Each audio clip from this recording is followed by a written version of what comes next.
I'm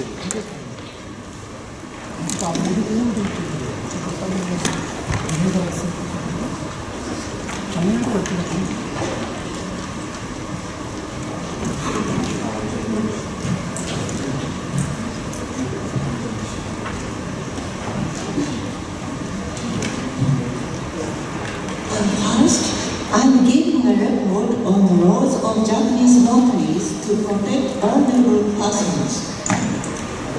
First topic is voluntary guardianship system. This system was introduced through the Act enforced in 2000.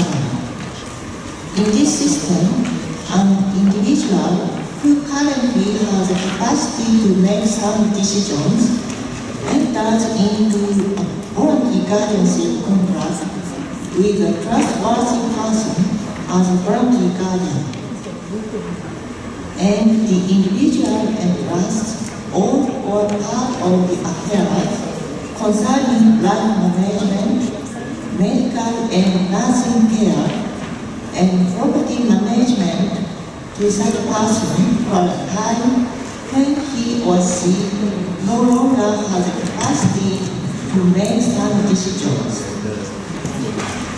The individual grants such voluntary guardian the authority to represent with regard to the entrusted affairs.